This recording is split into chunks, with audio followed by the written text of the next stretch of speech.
Hey guys, tonight we're going to step back in time, pull up a scratchy-wool blanket, and peer into the restless nights of the Victorian era. Imagine yourself there, in a bustling London townhouse, or perhaps a smoky industrial city up north. The gaslight flickers outside your window, casting long, dancing shadows that play tricks on your eyes. Downstairs, the sounds of the late-night city, perhaps a distant carriage rattling over cobblestones, or the faint, unsettling echo of a factory whistle, refuse to fade. You toss and turn, the heavy air thick with the scent of coal smoke and something else, maybe the faint, sweetish aroma of the laudanum your neighbor is likely sipping. Sleep, the gentle balm you crave, feels impossibly far away. This wasn't just a bad night. For many Victorians, it was a chronic struggle, a pervasive problem that seemed to plague everyone from the weary factory worker to the anxious lady of leisure. And trust me, while their struggle with insomnia might feel relatable, some of their attempts to cure it might just make you grateful for your memory foam mattress and a simple cup of chamomile tea. You probably won't survive trying most of these at home, so just don't. So, before you get comfortable, take a moment to like the video and subscribe, but only if you genuinely enjoy what I do here. Seriously, it helps the channel more than you know. Also, drop a comment below and let me know where you're listening from and what time it is there right now. I always love seeing how far these sleepy journeys travel. Now, dim the lights, maybe turn on a fan for that soft background hum, and let's ease into tonight's journey together. The Victorian age, for all its outward appearance of progress and stiff upper-lip composure, was a time of profound anxiety. The world was changing at a dizzying pace. Industrialization roared, pulling people from quiet rural lives into crowded, noisy, often polluted cities. The pace of work accelerated, social hierarchies were shifting, and the sheer sensory overload of urban life was unprecedented. Think about it, for millennia, human life largely followed the rhythm of the sun.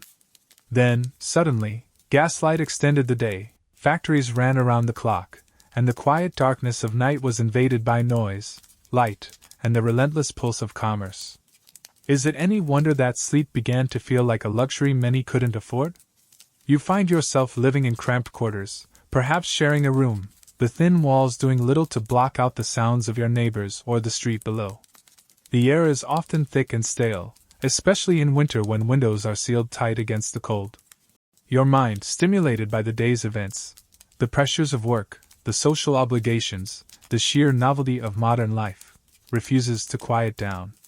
It's a perfect storm for sleeplessness. Insomnia wasn't just a minor annoyance.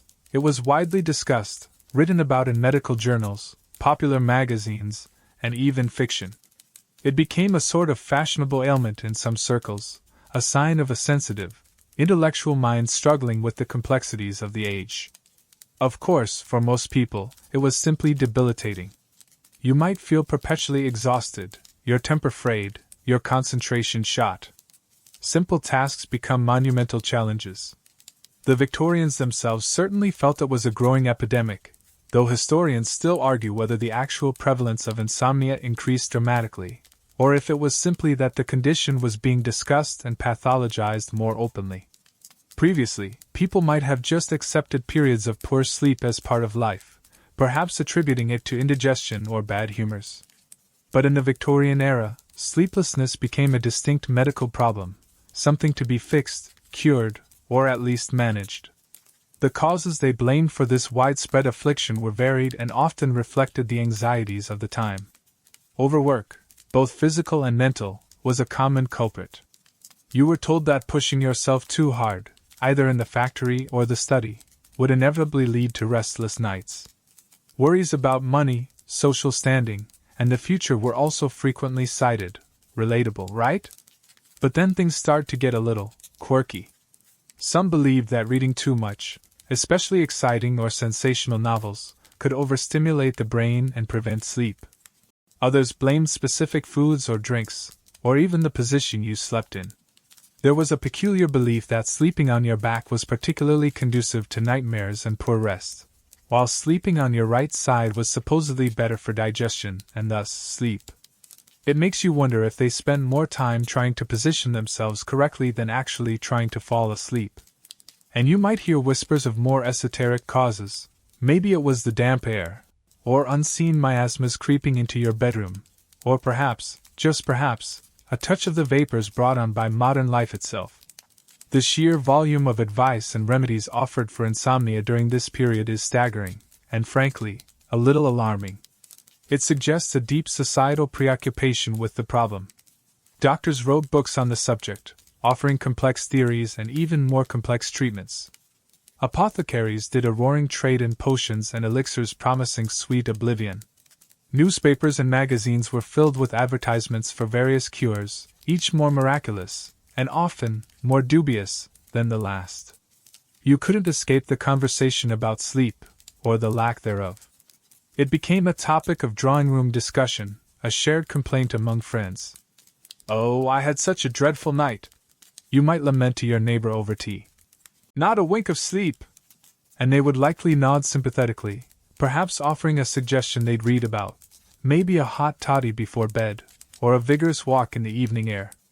It was a problem everyone seemed to face, and everyone had an opinion on how to fix it. This widespread suffering and the booming market for remedies created a landscape ripe for both genuine medical inquiry and outright quackery. On one hand, you had physicians earnestly trying to understand the physiological and psychological roots of insomnia, often limited by the scientific understanding of the time. On the other, you had entrepreneurs ready to bottle anything and sell it as a cure, preying on the desperation of the sleepless. The lack of regulation meant that these cures could contain almost anything, from relatively harmless herbs to potent, addictive, or even deadly substances. You, as a sleepless Victorian, were faced with a bewildering array of options, many of which were more likely to cause harm than provide rest. It was a dangerous game of trial and error, played out in the quiet desperation of your own bedroom, night after sleepless night. And as we'll see, some of the things they turned to are truly wild.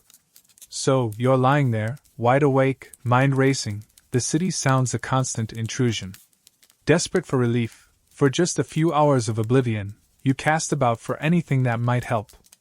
And in the Victorian era, there was one cure that stood head and shoulders above the rest in terms of accessibility and sheer popularity: opium.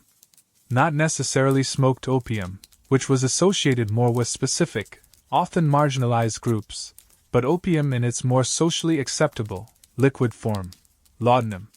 Think of it as the Victorian equivalent of popping a widely available, slightly mysterious pill, except it was a dark, syrupy liquid, usually a mix of opium and alcohol, often brandy or sherry, sometimes with added spices or sugar to make it slightly less foul-tasting. And it was everywhere. You could walk into almost any chemist shop, any grocer's, even many general stores, and buy a bottle of laudanum as easily as you might buy sugar or flour today. No prescription needed, no questions asked. It was cheap, often cheaper than a pint of beer. This incredible ease of access meant that people from all walks of life turned to it for everything from toothaches and coughs to, you guessed it, sleeplessness. The promise was simple: a few drops, or perhaps a teaspoon or two, depending on your tolerance and the potency of the batch, and the world's anxieties would begin to melt away. The relentless buzzing in your head would quiet, your body would relax, and sleep, sweet sleep, would finally descend. Imagine taking a dose. The taste is bitter, maybe slightly sweet or spicy if it's a fancier blend, followed by the warmth of the alcohol. Within minutes, a sense of calm begins to spread through you. The edges of your worries soften. The phantom sounds outside seem less important, less intrusive. Your limbs feel heavy, relaxed. It's a powerful, seductive feeling, especially when contrasted with the gnawing exhaustion and anxiety you've been enduring. For someone utterly desperate for rest, it must have felt like a miracle.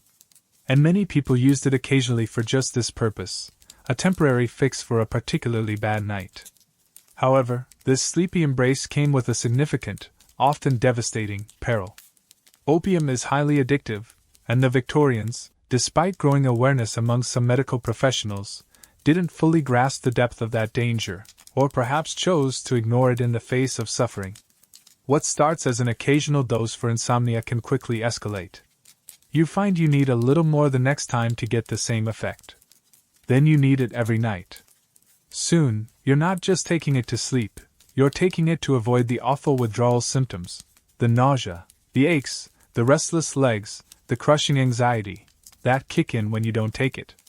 You become physically and psychologically dependent.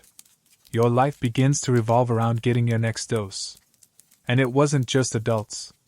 A particularly disturbing, and frankly, horrifying, aspect of Victorian opiate use was the common practice of giving diluted laudanum, often under names like Mother Bailey's quieting syrup or Godfrey's cordial, to infants and children to soothe them or, yes, to make them sleep. Picture a weary mother, perhaps working long hours in a factory, needing her baby to be quiet so she can rest or work. A few drops of quieting syrup seemed like a simple, harmless solution. The tragic reality was that this practice led to countless cases of infant addiction, malnutrition, as the babies were too doped up to feed properly, and even death from accidental overdose or respiratory depression. It's a stark reminder of the era's limited understanding of pharmacology and the desperate circumstances many faced. While the easy availability and widespread use of laudanum as a general panacea is a well-established mainstream historical fact, the true scale of addiction in Victorian society is still a subject of scholarly debate. It's difficult to get precise numbers, as many people self-medicated and wouldn't have been recorded as addicts in a formal sense. Some historians argue that addiction was rampant across all classes, while others contend that while use was widespread, chronic, debilitating addiction was perhaps less common than sometimes portrayed, with many using it intermittently. What is clear is that for those who did become addicted, it was a trap with few escape routes in an age before effective addiction treatment. You might think that with such dangers, people would have been more cautious. But remember the context: widespread pain, little understanding of germ theory or modern medicine, and a chronic lack of sleep that could make life unbearable. Laudanum offered a temporary escape from all of that. Advertisements often played down the risks, focusing only on the promised relief. It was marketed as a gentle, effective remedy, suitable for everyone. Imagine seeing an advert promising sweet dreams without fail, with a picture of a peaceful, sleeping family, the bottle of laudanum discreetly placed on the nightstand, perhaps. It was the ultimate quick fix in a world that desperately needed fixes. And honestly, if it were as easy and cheap to get a guaranteed night's sleep today, wouldn't the temptation be immense, even knowing the risks? Okay, maybe not that immense, given what we know now, but you get the idea. The dark side, of course, was always present. You didn't just risk addiction, you risked accidental overdose, especially given the variable potency of different batches and the lack of standardized dosages. It was a gamble every time you took a dose. And while it masked the symptom of insomnia, it did absolutely nothing to address the underlying causes: the stress, the noise, the poor living conditions. It was a chemical blanket thrown over a raging fire. And unlike modern sleeping pills, which are designed to be processed relatively quickly by the body, opiates lingered, potentially leaving you groggy, constipated, and feeling generally unwell the next day, creating a cycle where you felt you needed another dose just to feel normal. It was a dangerous game of chasing sleep, often leading you further away from true rest and health. It makes that time you took too much cold medicine and felt weirdly energetic seem like a walk in the park, doesn't it? So, while laudanum offered a seductive promise of slumber, it was often a Faustian bargain.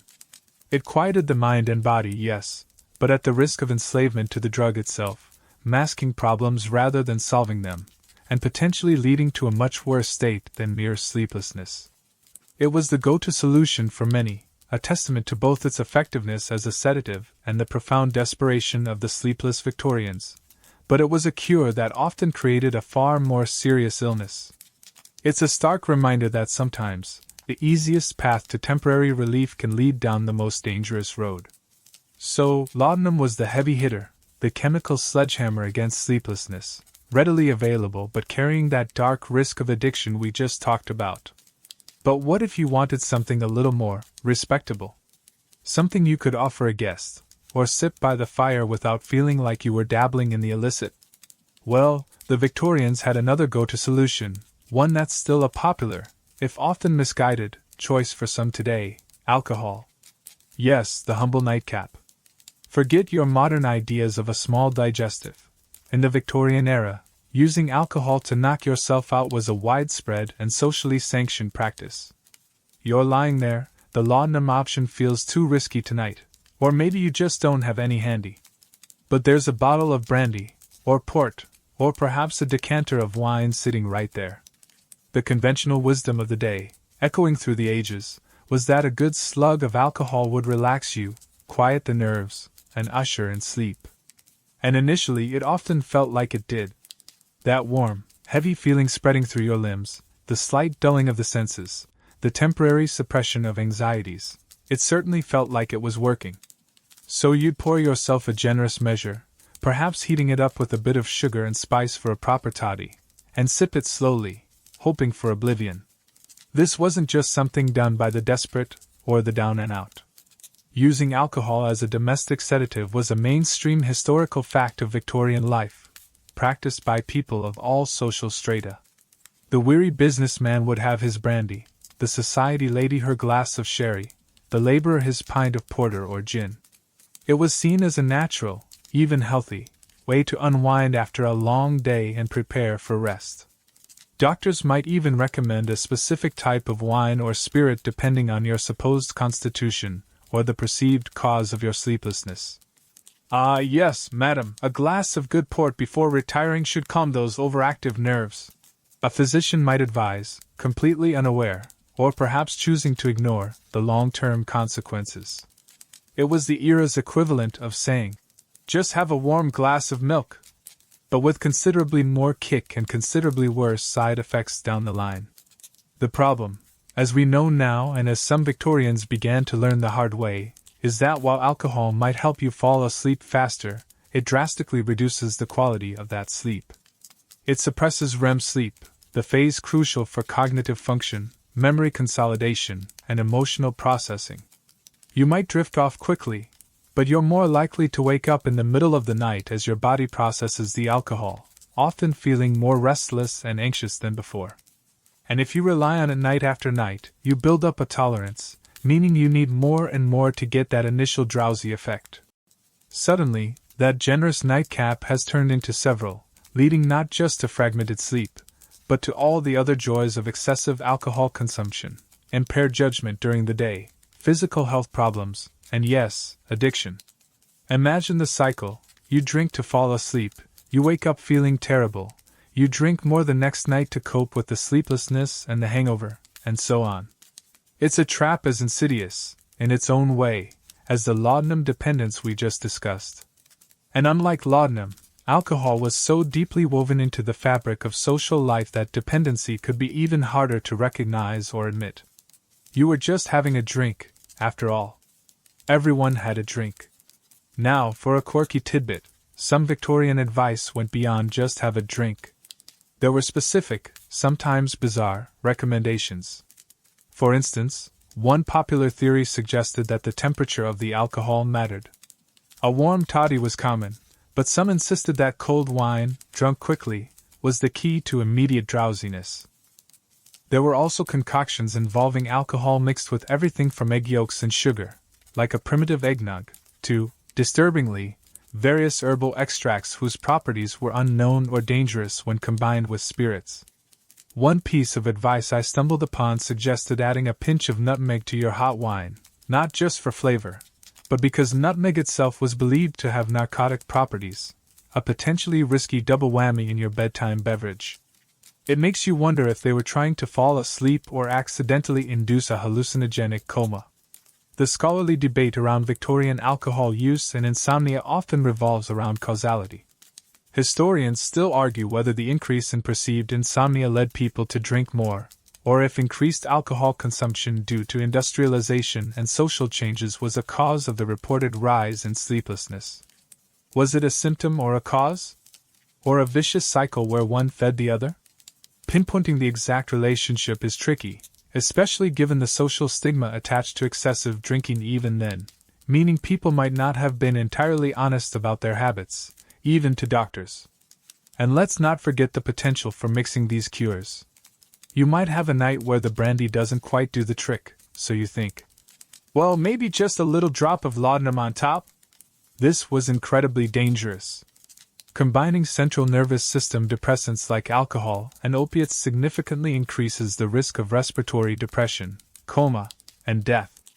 It's the kind of cocktail you absolutely, positively want to avoid, unless your goal is to spend the night in the great beyond instead of your bed.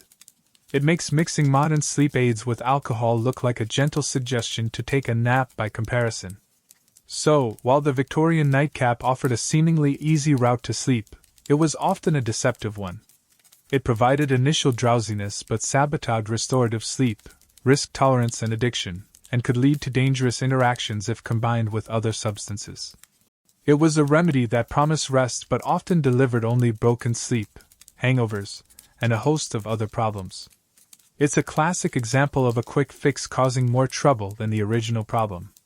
And it certainly wasn't a sustainable solution for chronic sleeplessness, no matter how socially acceptable that brandy decanter looked on the bedside table. So, you've tried the laudanum and maybe felt the dangerous pull of addiction, or you've had your brandy nightcap and woken up feeling worse than when you went to bed. Clearly, these popular options weren't always the answer. What else was out there for the truly desperate, or perhaps just the adventurous, insomniac? Well, if you thought opium and alcohol were the end of it, prepare yourself, because the Victorians had a flair for the truly weird when it came to bedtime beverages. We're talking about concoctions that sound less like sleep aids and more like something a medieval apothecary might whip up using ingredients found under a damp rock. Forget your warm milk or calming herbal tea. Some Victorian sleep elixirs were borderline horrifying. Imagine being told to drink a mixture of poppy extract, which, yes, contains opiates, but often in unregulated, unknown quantities, mixed with things like lettuce water, vinegar, sugar, and sometimes even ground up insects or animal parts. Yes, you heard that right. There was a belief that certain animal substances had soporific properties. For instance, some recipes called for ingredients derived from rabbits, thought to be naturally sleepy creatures. You might be advised to drink a broth made from boiling a rabbit's head, seriously, or consume potions containing extracts from other animals. It makes you wonder if the sheer disgust of the drink was what knocked you out, rather than any actual medicinal property. Just drink this thing, and you'll forget you were ever awake, seems to have been the logic. It's enough to make you suddenly feel wide awake just thinking about it. One mainstream historical fact about these drinks is that they often relied on a blend of known sedative plants, like poppies and lettuce, which contains lacticarium, a substance with mild sedative properties, combined with other ingredients based on folk remedies, superstition, or simply a lack of scientific understanding. The efficacy was highly variable, and the safety even more so. Without standardized measurements or purification processes, the potency of plant extracts could range from uselessly weak to dangerously strong. And when you started adding animal parts or other dubious ingredients, you were truly playing a game of chemical roulette in your teacup. Now, for a truly quirky, fringe tidbit, among the more peculiar recommendations was the use of spiderwebs. Yes, spiderwebs. Some folk remedies suggested rolling up a spiderweb into a pill-like ball and swallowing it, or dissolving it in a drink. The idea was possibly linked to the perceived quiet, still nature of a spider waiting in its web, or perhaps a misunderstanding of traditional remedies using parts of insects or arachnids for other ailments. The thought of gulping down a drink containing dissolved spiderweb is not conducive to restful thoughts, unless your nightmares involve eight-legged creatures. It certainly adds a whole new level to the phrase, spinning webs, in your mind before bed. The ingredients list for some of these elixirs reads like a witch's brew gone wrong. You might find recipes calling for mandrake, a plant with potent, sometimes dangerous, narcotic and hallucinogenic properties, henbane, also highly toxic, or belladonna, deadly nightshade. These were often mixed with sweeteners to make them palatable, or combined with alcohol, creating the dangerous cocktail we discussed earlier, but with added botanical peril. Imagine a sleep syrup containing belladonna. You might fall asleep, but you might also stop breathing, or wake up hallucinating. It's a far cry from counting sheep. Historians still argue whether these truly bizarre concoctions were widely used by the general public or were more confined to specific folk traditions, quack practitioners, or experimental physicians. While laudanum and alcohol were ubiquitous, it's harder to gauge how many people were actually boiling rabbit heads for broth or dissolving spider webs in their drinks. Were these extreme examples the exception or a more common, albeit less documented, practice than we realize? The surviving recipe books and medical texts from the era show a wide spectrum, from relatively sensible herbal teas to the truly outlandish, suggesting a landscape where almost anything could be tried in the desperate pursuit of sleep. The marketing around some of these patent medicine elixirs, which we'll touch on more later, often leaned into the exotic or the natural, promising ancient secrets or potent plant power. You might see an advertisement for a botanical slumber syrup that sounds lovely and natural, but the fine print, if there even was any, might list ingredients that were anything but harmless. And the taste? Oh, the taste must have been something else. Even with sugar and spices, trying to choke down a mixture of bitter herbs, opium, alcohol, and potentially animal extracts sounds like a punishment, not a path to peace. You'd have to be truly desperate, or have a severely dulled sense of taste, to make this a regular bedtime ritual.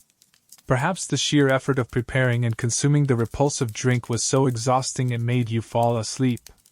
It's a theory. The reliance on these strange brews highlights the lack of effective, safe pharmacological options available. Without modern sedatives or hypnotics, people turned to whatever was available, whether it was a plant from the garden, a substance from the apothecary, or a bizarre folk remedy passed down through generations. It was an era of trial and error, conducted on oneself, often with dangerous results. Unlike today, when new medications undergo rigorous testing, Victorian remedies were often based on anecdote, tradition, or sheer guesswork. The idea that natural always meant safe was a dangerous misconception then, as it still can be today. Just because it comes from a plant doesn't mean it won't kill you, or at least give you a terrible stomach ache on top of your insomnia. Thinking about these strange drinks makes you appreciate the relative simplicity and regulation of modern sleep aids, even with their own potential side effects. You might worry about feeling groggy from a modern pill, but you generally don't have to worry about accidentally ingesting a toxic dose of belladonna or, spiderwebs. The bar for effective was clearly lower, or perhaps the tolerance for unpleasant was much higher, in the Victorian quest for sleep. It paints a vivid picture of the lengths people would go to escape the torment of a sleepless night, even if it meant consuming something that tasted like despair mixed with pond scum. It's a reminder that desperation can be a powerful motivator, leading people down some truly strange and potentially harmful paths in the search for rest. So, you've bravely navigated the world of questionable potions and stomach-churning brews, only to find that rabbit head broth wasn't quite the miracle cure you hoped for. You're still wide awake, still desperate. What else could the innovative, technologically obsessed Victorians possibly offer? Well, if drinking weird stuff didn't work, perhaps getting zapped or vibrated would do the trick? Yes, in a fascinating pivot from ancient remedies to cutting-edge, for the time, science, Victorians turned to electricity and mechanical vibration as potential pathways to slumber. It sounds absolutely bonkers, doesn't it? Like trying to fix a broken clock by shaking it violently or giving it a mild shock. The Victorian era was utterly captivated by electricity. It was this mysterious, powerful force being harnessed for everything from lighting streets to sending telegraphs across continents. Naturally, with such a potent force, people believed it must have incredible medical properties too. Medical electricity became a huge trend, used to treat all sorts of ailments: paralysis, pain, nervousness, and of course, insomnia. You could visit a doctor who specialized in electrotherapy, or, if you were wealthy enough, you might even buy a home electrical device, a sort of personal zapper, for self-treatment. These devices ranged from simple galvanic batteries with electrodes you applied to different parts of your body, to more complex induction coils that delivered a pulsating current. The theory was often vague, something about stimulating sluggish nerves, restoring balance to the body's electrical fluid. Yes, that was a thing, or perhaps just tiring out the nervous system enough to force it into submission. Imagine holding two metal electrodes, one in each hand, or having them placed on your temples or spine, while a contraption on a nearby table hummed and clicked, sending a mild current through you. You'd feel a tingling sensation, maybe a muscle twitch, perhaps a slight shock if the setting was too high. The doctor might tell you this was your body's energy being rebalanced, preparing you for restful sleep. You, meanwhile, might just feel like you were becoming a human battery, hoping this strange process wasn't going to make things worse. It certainly wasn't the gentle drift towards sleep you were hoping for. It was more like being plugged into the wall socket. A mainstream historical fact here is that therapeutic electricity was indeed widely used by mainstream medical practitioners in the Victorian era, not just quacks. Hospitals and clinics had electrotherapy departments, and respected physicians wrote treatises on its benefits for various conditions, including nervous disorders and insomnia. While our modern understanding of neurobiology is vastly different, the Victorians genuinely believed they were applying a powerful, scientific treatment. It wasn't just a fringe idea, it was part of the legitimate, for the time, medical landscape. Beyond electricity, another technological marvel applied to sleeplessness was mechanical vibration. Building on the understanding that shaking or vibrating the body could have physiological effects, like loosening phlegm in the lungs, a known practice, inventors developed devices specifically designed to vibrate parts of the body. These ranged from handheld vibrating brushes you'd apply to your head or neck, to elaborate vibrating chairs or beds. The idea was that vibration could soothe agitated nerves, improve circulation, or perhaps simply jolt you into a state of relaxation conducive to sleep. Imagine sitting in a vibrating chair just before bed, feeling your entire body being gently, or perhaps not so gently, shaken and buzzed. Or perhaps applying a vibrating device directly to your skull, hoping to literally shake the sleeplessness out of your brain. It feels less like a path to sleep and more like preparing for liftoff. Now for a quirky, fringe tidbit related to this. Some practitioners didn't just use electricity or vibration in isolation, they combined them in truly creative ways. There were reports of devices that delivered both electric shocks and vibrations simultaneously, or even hydroelectric baths where you were submerged in water while a current was passed through it, perhaps combined with jets of water for a vibrating effect. The idea was to create a multisensory assault on your nervous system, hoping something in the chaotic mix would finally induce sleep. It's the kind of treatment that makes you think, well, if I'm not going to sleep, at least I'll have a really interesting story to tell, assuming I survive. It sounds less like therapy and more like an amusement park ride designed by a mad scientist.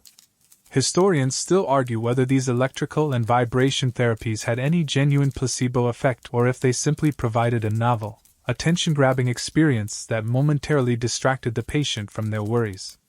While vibration therapy is used today for some medical purposes, like physical therapy, its efficacy for insomnia in the Victorian context, particularly the methods used then, is highly questionable.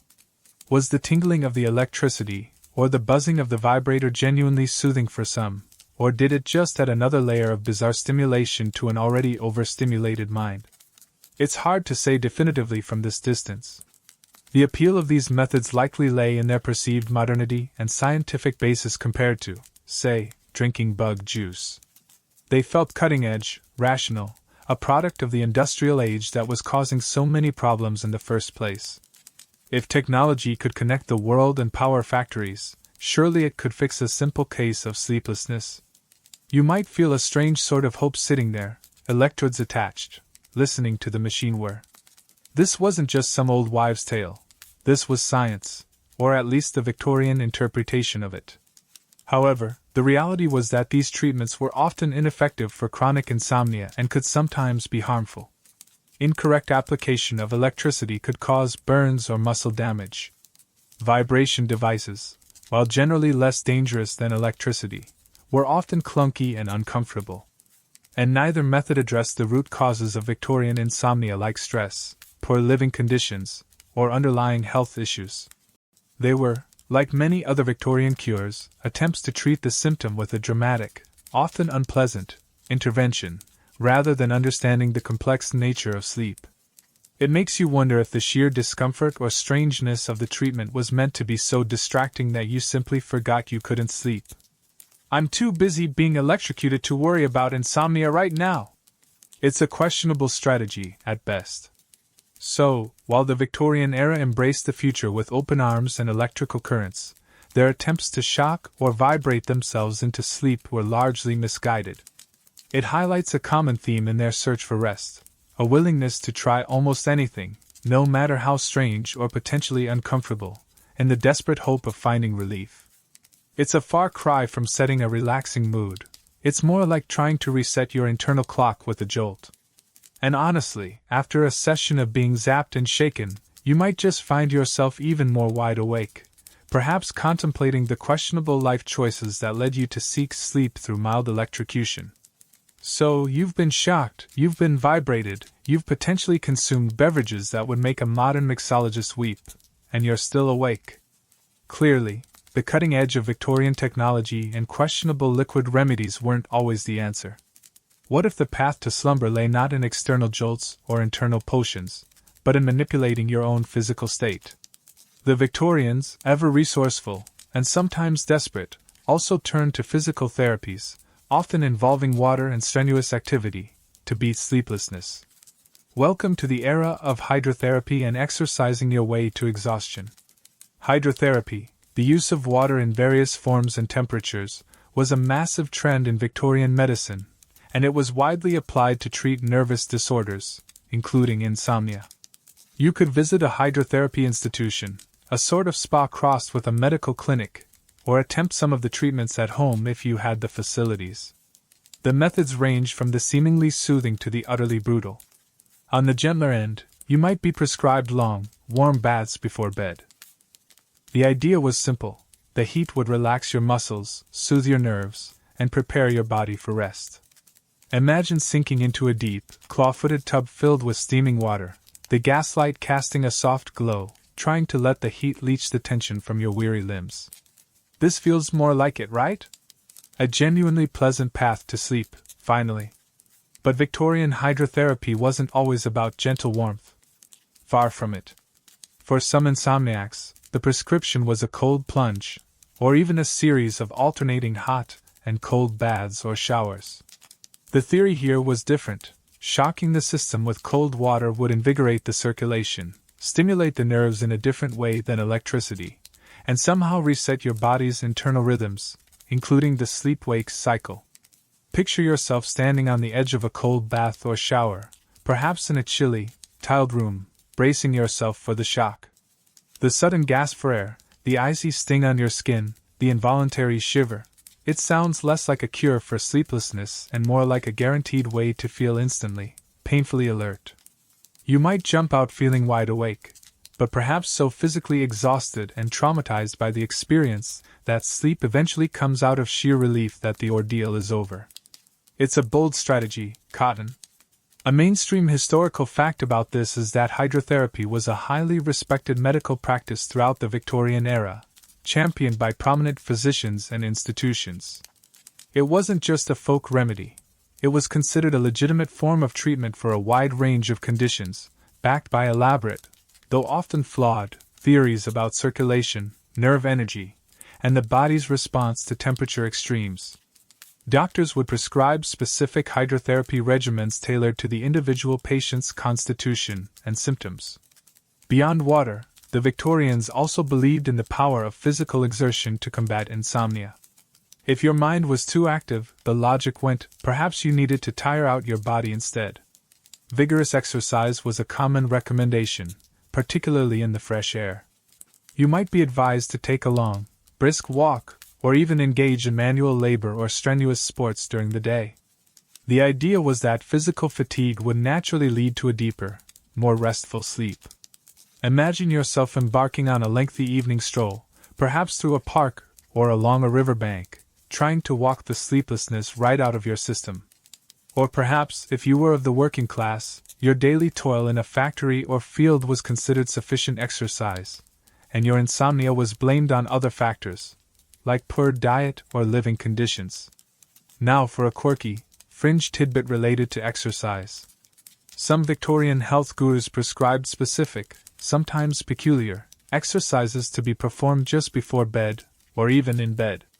One piece of advice I found suggested performing repetitive, almost hypnotic movements, like slowly raising and lowering your arms or legs while lying down, with the goal of inducing a trance-like state conducive to sleep.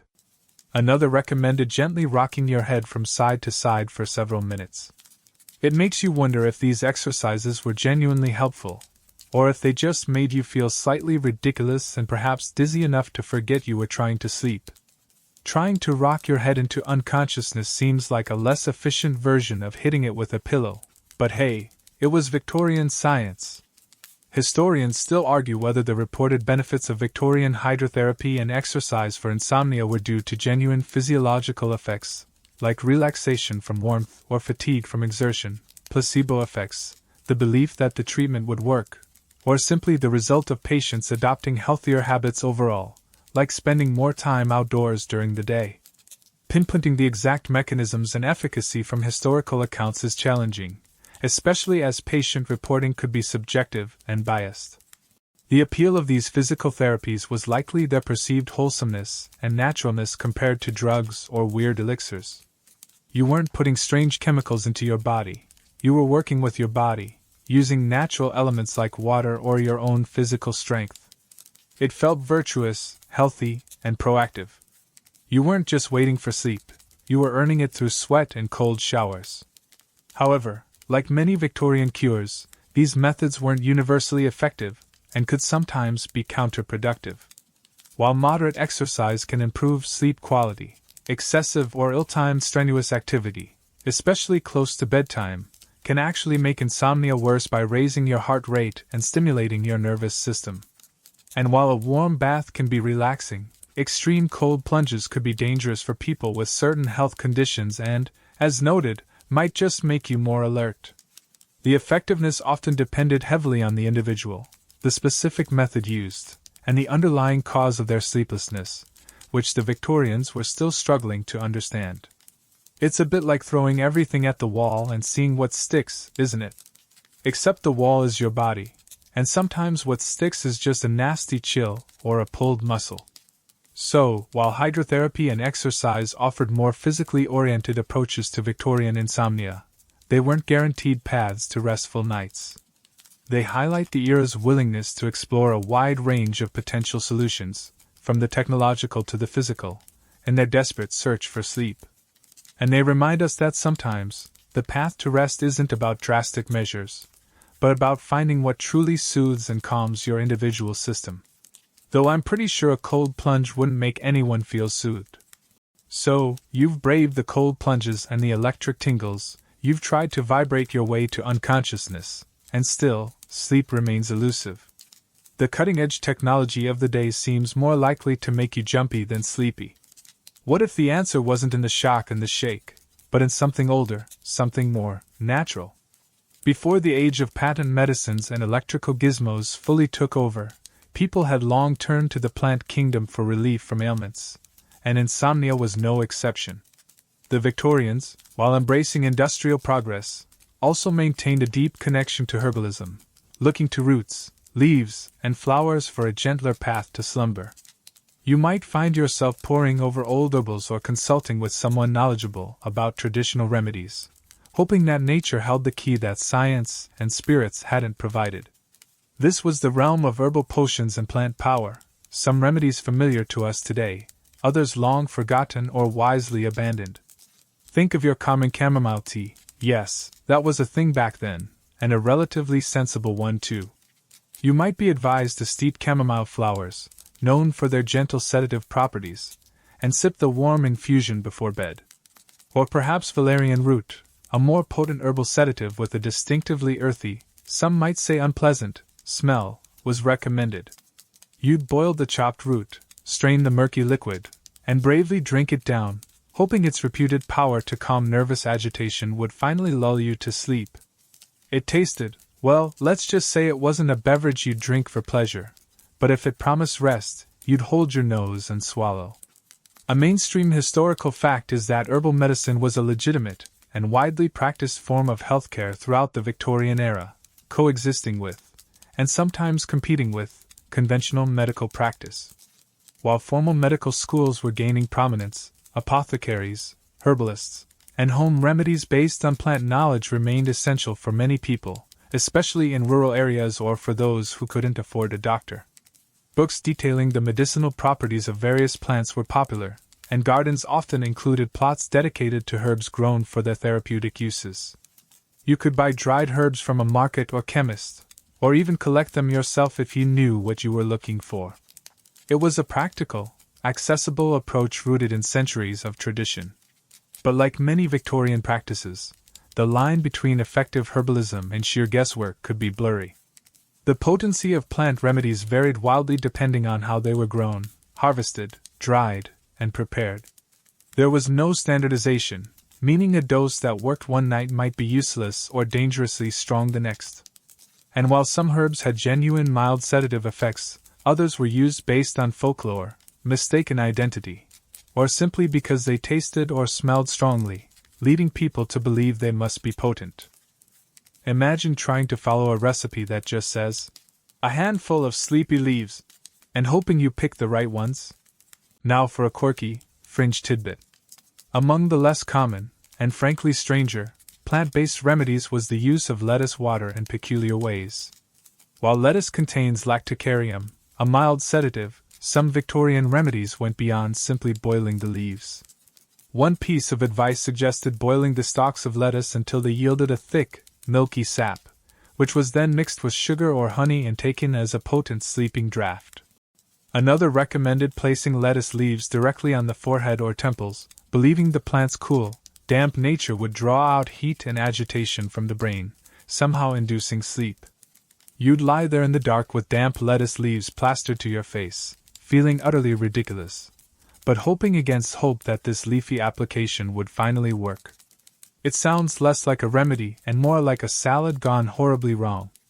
The ingredients in these herbal potions could also become quite complex, sometimes mixing multiple plants together or combining them with other substances. You might find recipes for sleep tinctures that blended poppy extract, lettuce sap, and henbane, a potent, toxic plant, with alcohol and sweeteners. As we touched on earlier with the weird elixirs, adding toxic plants like henbane or mandrake, even in small amounts, was incredibly risky. The Victorians didn't have the sophisticated chemical analysis we do today, and their understanding of plant toxicity was often limited to observing acute effects, not long-term dangers or interactions. It was a dangerous game of mixing and matching, hoping for the best. Historians still argue whether the widespread reliance on herbal remedies for insomnia was primarily due to their actual efficacy, the placebo effect, or simply the lack of affordable or trusted alternatives.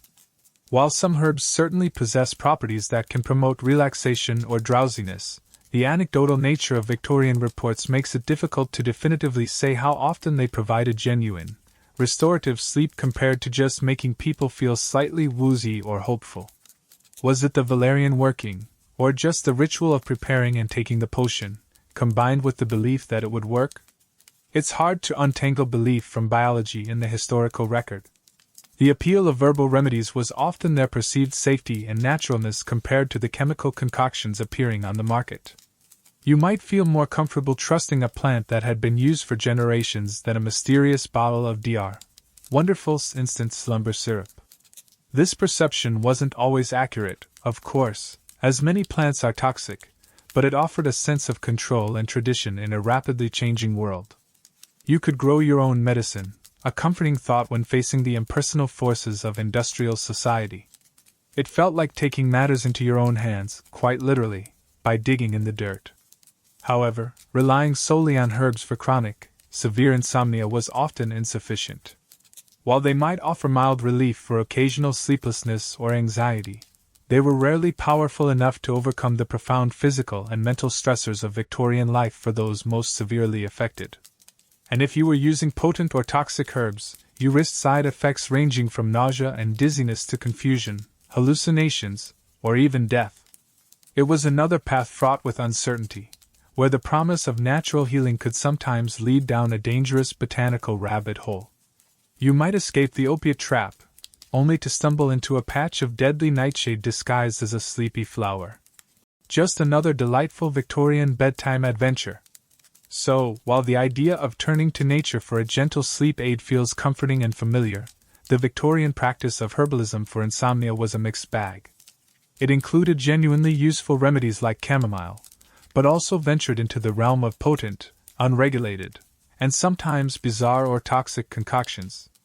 It reflects an era where traditional knowledge met the burgeoning desire for cures, leading to a landscape of plant-based potions that offered hope, but also carried risks that could easily keep you awake with worry, if they didn't make you sick first.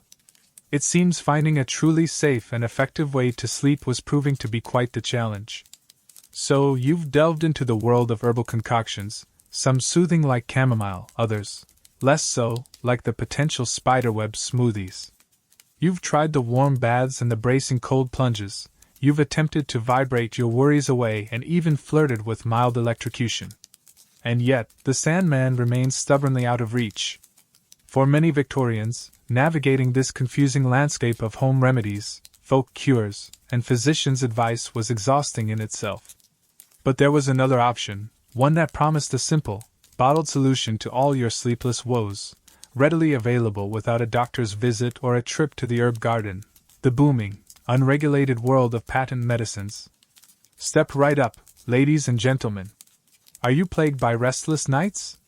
Does your mind race with anxieties? Do you toss and turn until dawn? Then you need Dr. So-and-so's miraculous sleep elixir. Or perhaps Professor Whatnot's instant somnifuge. Or maybe Mrs. Anybody's gentle night drops for nervous ladies and troublesome children. The Victorian era was the golden age of the patent medicine, a time when enterprising individuals could bottle almost anything, slap an impressive-sounding name and a fancy label on it, make outrageous claims about its effectiveness for every ailment under the sun, including, prominently, insomnia, and sell it far and wide. You'd see advertisements plastered on walls, in newspapers and magazines, even on the sides of omnibuses. These weren't remedies prescribed by a doctor after a diagnosis. They were over-the-counter products marketed directly to the public, bypassing the medical establishment entirely. A mainstream historical fact about Victorian patent medicines is their almost complete lack of regulation. There were no requirements to list ingredients accurately, or at all, prove efficacy, or demonstrate safety. Manufacturers could put literally anything into these bottles, and they often did. This meant that a bottle of soothing syrup, marketed for sleepless babies, could contain dangerous amounts of opium, while a nerve tonic, promising rest, might be mostly alcohol with a dash of cocaine or chloral hydrate, a potent sedative that would later become infamous. You were essentially buying a mystery potion, hoping it contained something that would help, and trusting the often dubious claims on the label. It was the Wild West of pharmacology, bottled and sold for a shilling. And these were marketed specifically for sleep. Think about the desperation. You've tried everything else, you're exhausted, and here's a bottle promising guaranteed slumber in 20 minutes, or sweet dreams for the whole family. The advertising copy often played on the anxieties of the age, promising to cure the nervous exhaustion and brain fag that supposedly caused insomnia. They were panaceas, cures for everything from headaches and indigestion to consumption, and yes, sleeplessness.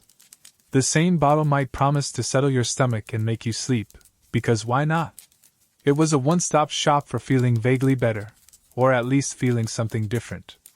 Now for a quirky, fringe tidbit. Among the plethora of sleep-specific patent medicines were some with particularly alarming names or ingredient lists that sound like something out of a horror novel today. Take, for example, preparations containing chloral hydrate. This was a powerful sedative, sometimes called knockout drops, and while it would make you sleep, it was also highly addictive, could easily lead to accidental overdose, especially when combined with alcohol, which many people were also using, and caused serious side effects. Selling this openly as a sleep cure was incredibly dangerous, but it was done. Imagine seeing an advert for Dr. Death's Deep Sleep Draft. Probably not its real name, but you get the idea. Or consider products marketed specifically to women, playing on the stereotype of the nervous, or hysterical, female. These often contained high doses of alcohol or opiates, trapping women in cycles of dependency under the guise of treating their delicate constitutions. The sheer volume of these products on the market and the aggressive advertising campaign around them created a landscape where buying a patent medicine was often the first, easiest, and cheapest option for someone seeking relief from insomnia. Why bother with the expense and formality of a doctor, or the mess of boiling herbs, when you could just pop down to the chemist and buy a bottle of something that promised instant results? It democratized access to powerful, and powerfully dangerous, substances, putting them directly into the hands of the public without any medical supervision. Historians still argue whether the widespread use of patent medicines containing opiates and other sedatives significantly increased the overall rates of addiction in Victorian society, or if it simply made existing substance use more visible and commercialized. While it's clear that many people became dependent on these commercially available products, determining the precise scale and impact compared to, say, doctor-prescribed opiates or illicit use is complex. What isn't debated is that these medicines were responsible for countless cases of accidental overdose, chronic addiction, and delayed or inadequate treatment for underlying health issues, as people relied on the bottle instead of seeking proper medical care. Imagine the cycle. You buy a bottle of sleepy time syrup. It works the first night, glorious oblivion. You feel amazing the next day, or perhaps just less terrible than you did when you were sleep-deprived. So you take it again the next night. And the next. Slowly, inevitably, you find you need more. The bottle runs out faster. The cost adds up. And if you try to stop, the withdrawal symptoms kick in, the very anxiety and sleeplessness you were trying to cure, but tenfold. You're trapped, dependent on a product that promised freedom from sleeplessness but delivered a different kind of enslavement. Some of these patent medicines were truly scams, containing little more than flavored water and alcohol, relying purely on the placebo effect and the power of suggestion. But many others contained genuinely potent drugs, often in inconsistent and dangerously high doses. You might buy a bottle one week that was relatively weak, and the next week get a batch that was twice as strong, with no way of knowing the difference until you took it. It was a gamble every night, a roll of the dice where the stakes were your health, your sanity, and potentially your life. It makes buying questionable supplements online today seem like a highly regulated process by comparison. The appeal was undeniable: convenience, anonymity. You didn't have to admit your struggles to a doctor, and the promise of a quick fix in a bottle. For a society struggling with widespread sleeplessness and limited effective treatments, these brightly labeled bottles offered a beacon of hope. But that hope was often poisoned. They were panaceas that frequently delivered poison, cures that created new, more debilitating illnesses. The Victorian quest for sleep, funneled through the commercial machine, led to shelves lined with potential dangers, masquerading as your ticket to sweet dreams. It highlights how vulnerability and desperation can be exploited, turning the search for relief into a dangerous journey through the unregulated marketplace. And relying on these would certainly give you something new to worry about, ensuring the insomnia stuck around. So, you've been zapped and shaken, you've sipped, or perhaps choked down, dubious potions from bottles and herb gardens alike, and still, sleep feels like a cruel joke the universe is playing on you.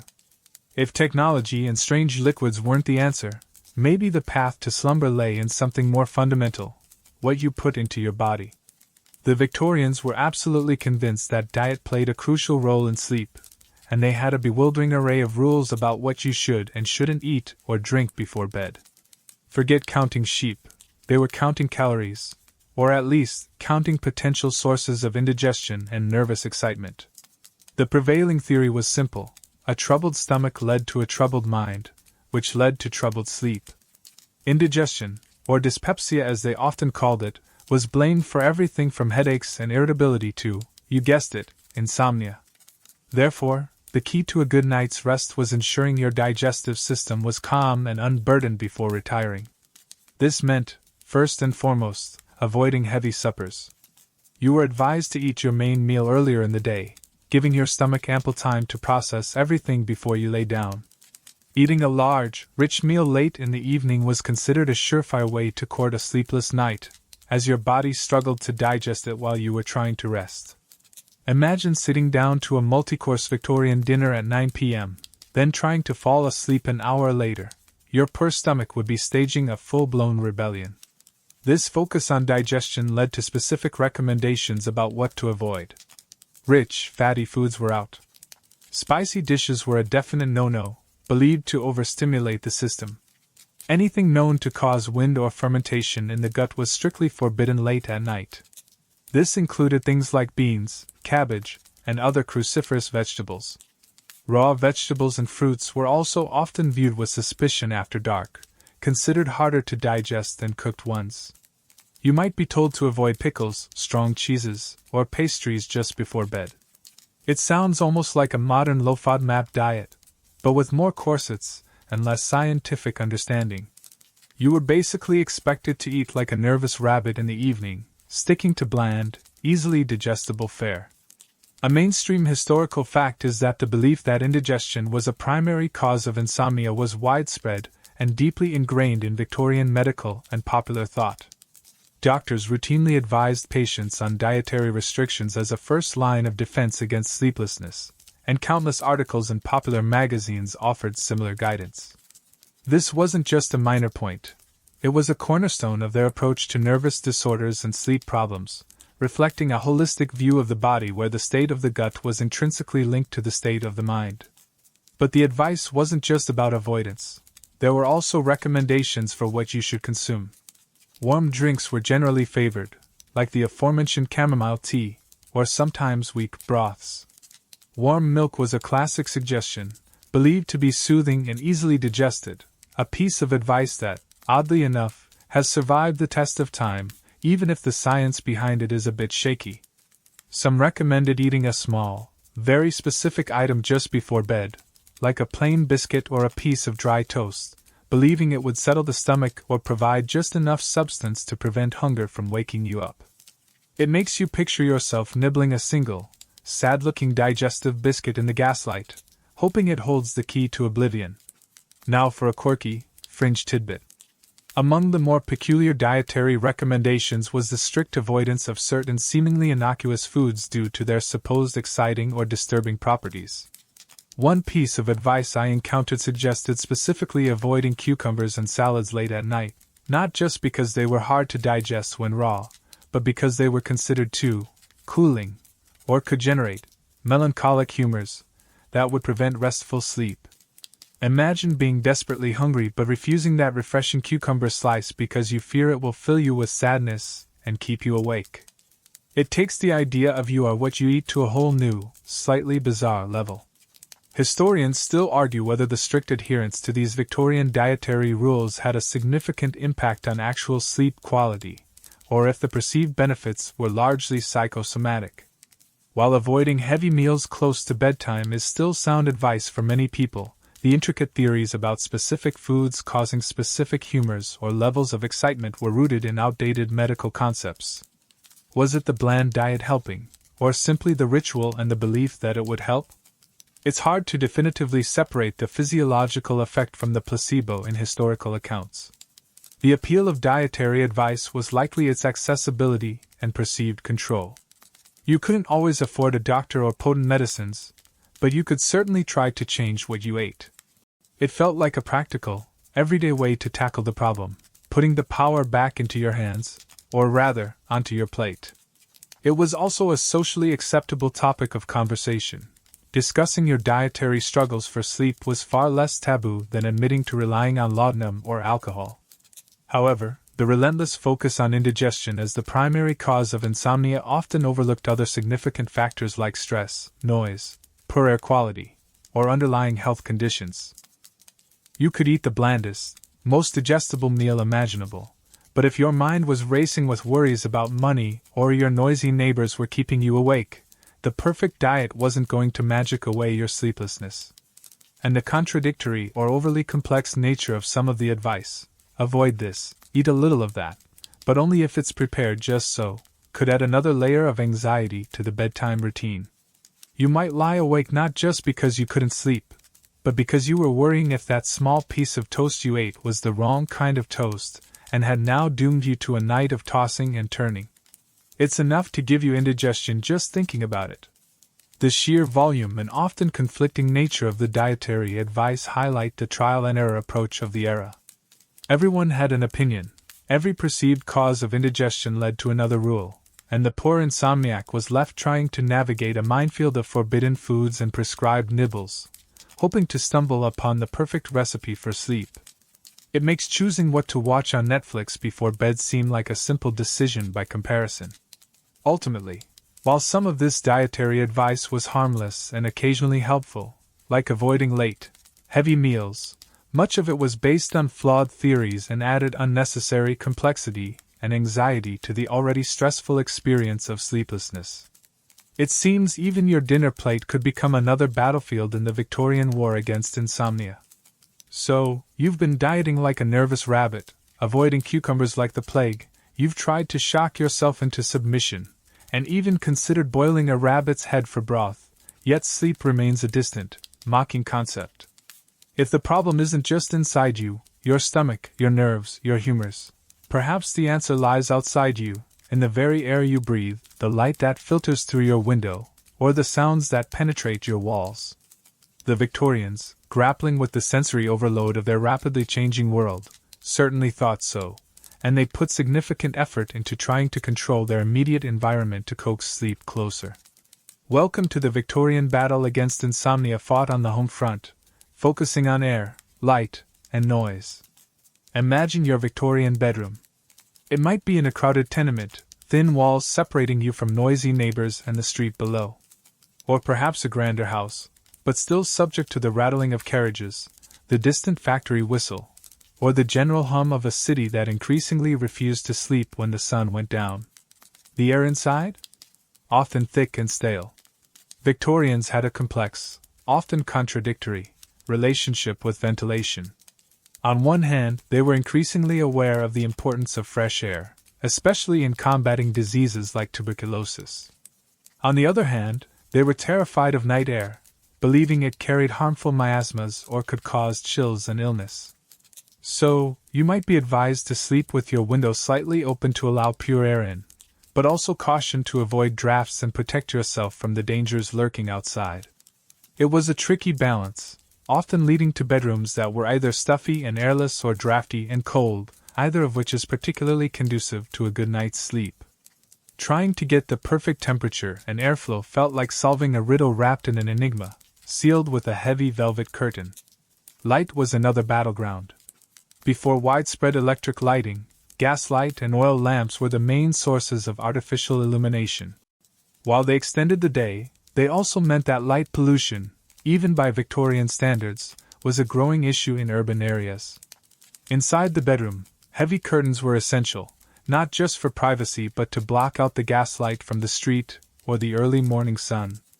Complete darkness was often sought, believed to be necessary for the body to truly rest. You might find yourself meticulously checking for any chinks in the curtains, stuffing towels under the door, doing anything to create that perfect, dark sanctuary, only to be thwarted by the faint glow of a distant lamp or the reflection of the moon.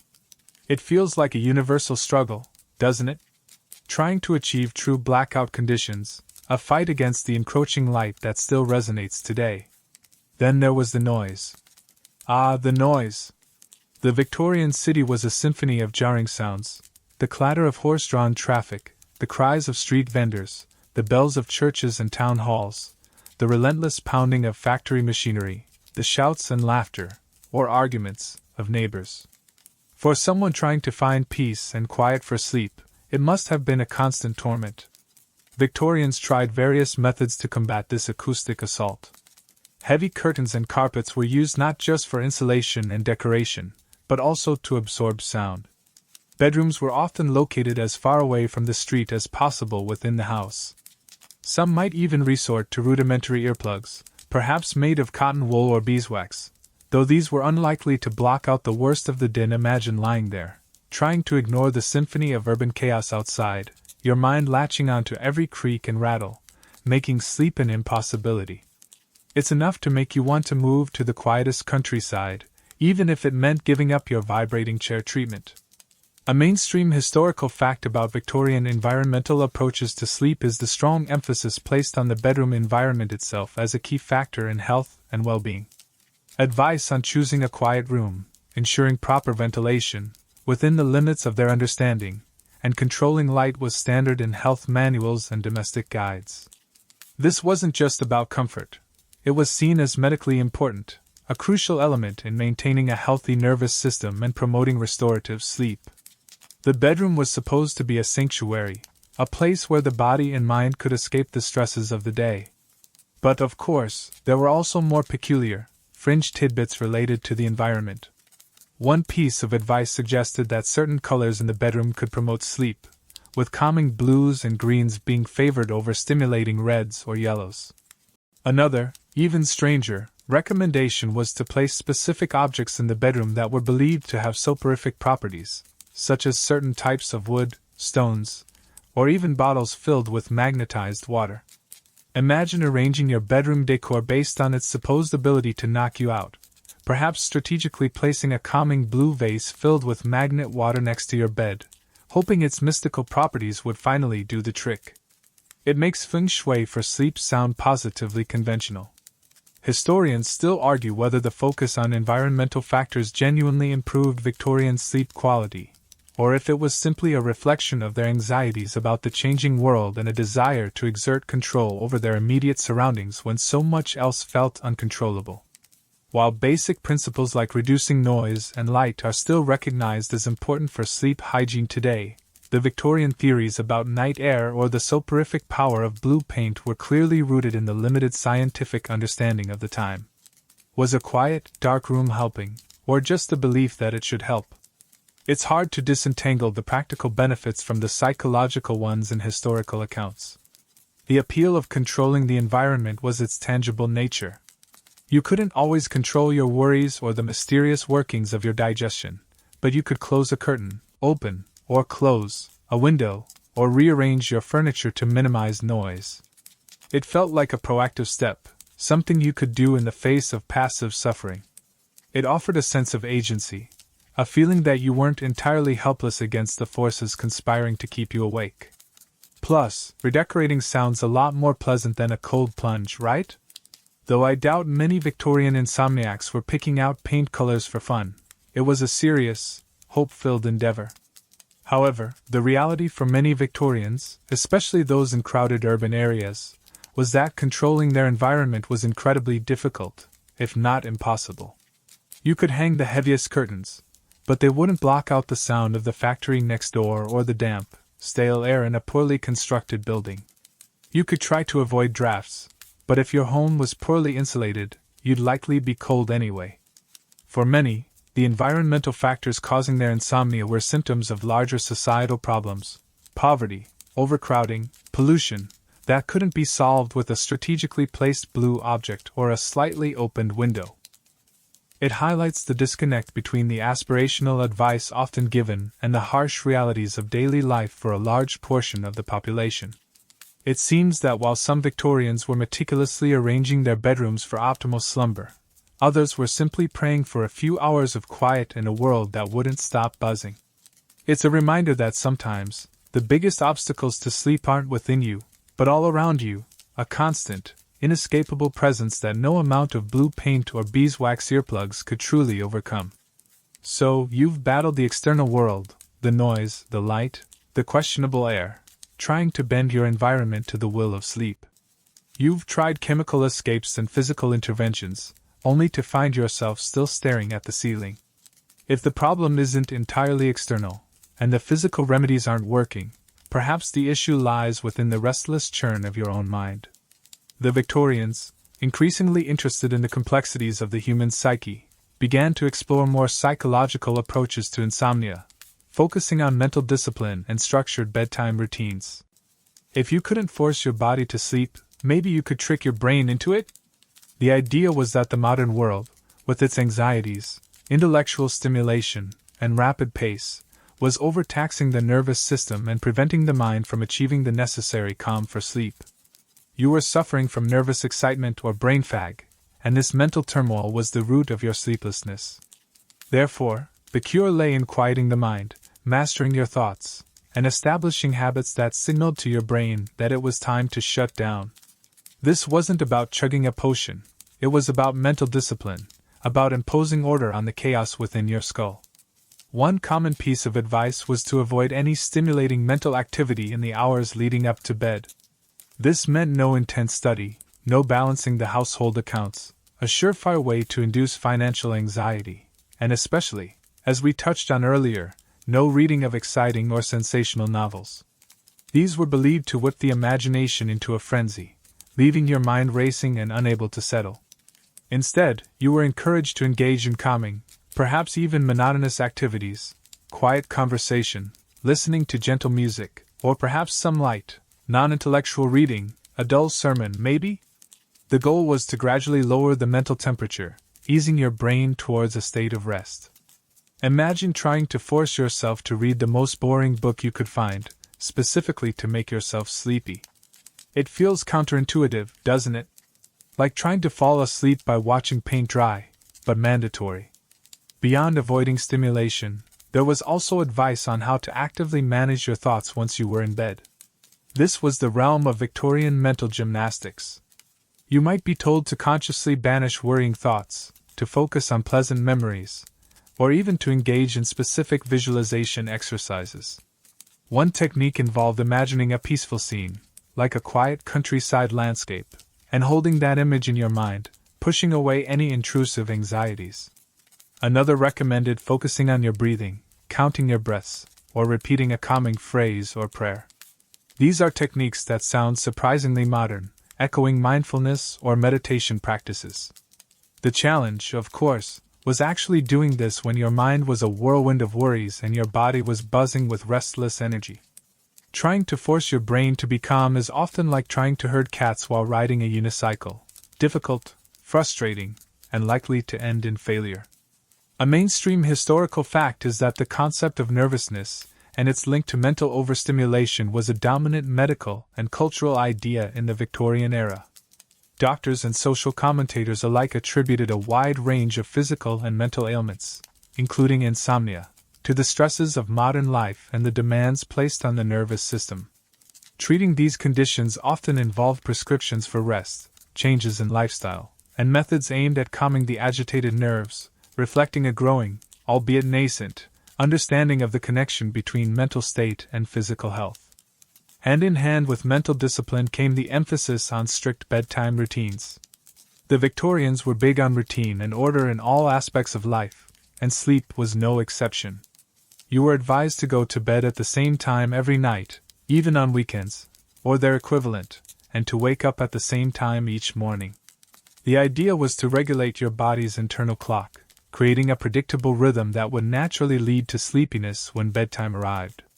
Your evening routine would be carefully structured, perhaps a light supper, followed by a period of quiet relaxation, a warm bath, if you weren't going for the cold plunge, and then retiring to bed at the appointed hour. This sounds like sound advice even today, doesn't it? The kind of sleep hygiene tips your doctor might give you. Now for a quirky, fringe tidbit related to these routines. Some Victorian sleep guides recommended specific, almost ritualistic actions to perform just before getting into bed or immediately upon lying down. One suggestion was to methodically count backwards from 100, focusing intensely on each number, as a way to distract the mind from worries and induce a hypnotic state. Another, even odder, piece of advice suggested meticulously folding and arranging your clothes for the next day in a specific order, believing that this act of imposing order on your external world would translate into order and calm in your internal world, preparing you for sleep. Imagine spending precious minutes folding your socks with intense concentration, hoping it would magically unlock the gates of slumber. It's a level of pre-sleep organization that borders on the obsessive, but hey, if it works. Historians still argue whether the widespread emphasis on mental discipline and strict routines significantly improved sleep for Victorians, or if it added another layer of pressure and anxiety for those already struggling.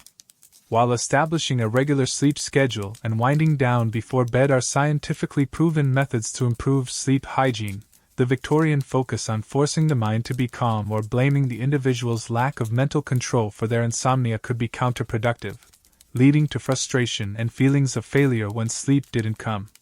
Was it the routine helping, or the stress of trying too hard to follow the routine making things worse? It's a classic case of the cure potentially adding to the illness. The appeal of these psychological and routine-based methods was their cost-effectiveness and their focus on self-improvement. You didn't need money for expensive medicines or treatments, you just needed willpower and discipline. It fit with the Victorian emphasis on self-reliance and moral rectitude.